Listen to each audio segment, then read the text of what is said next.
Dakatarisa kudenga mtsotsi pamatama ose.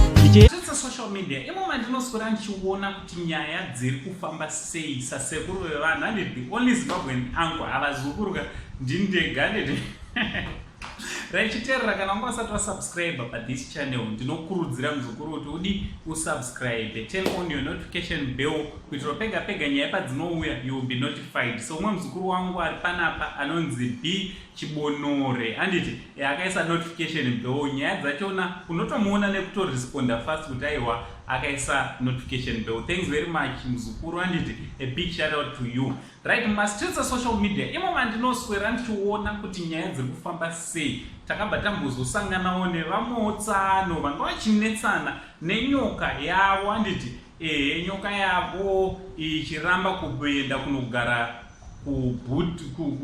kumashure kubhunet handiti ndobhut handiti kumashure handiti chakuradzai kavidheo kachona handiti but ndinebvunzo wekuti why is it guys we as black people or we as black men tikaona another black man ane peti yake yenyoka kana kazizi kake kana bere rake tinobva tatotanga kutaura zvakawanda we start murmuring that this guy uyatakata lo oro akarombo.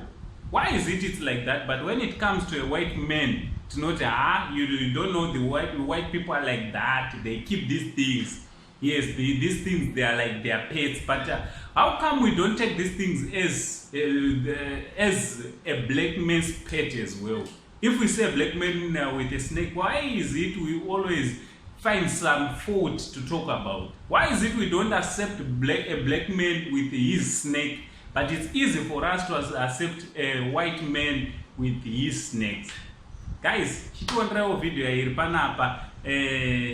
What do you think about this video, and what do you think about a black man anenge achichengeta zvake peti yake yebere kana zizi handiti katara nekumacomments nauncle Saint, the only Zimbabwean uncle kavidheo kanoteerera uba lokusemtuba la kodwa semtuba hayi thina semtuba sibiza njalo lena uthe uzoyithatha manje nayi uthe uzoyithatha manje inyoka njani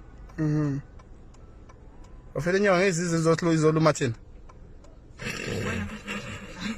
hayi bafethu ngeme ngiyasaba mina bona inyoka le ngeke iyahamba iyakubuka uyayibiza futhi ubuka uyayibiza le nyoka buka kanti bafethu banjani abantu shuthi ayifuni ungena phambili yena uthi ayingene phambili ayifuni. Ngiyabona imtuba ukuthi njani ucaza ukuthi siyathakatha nayi buka phela vela kanjalo le nyoka mina yazi inkathi ka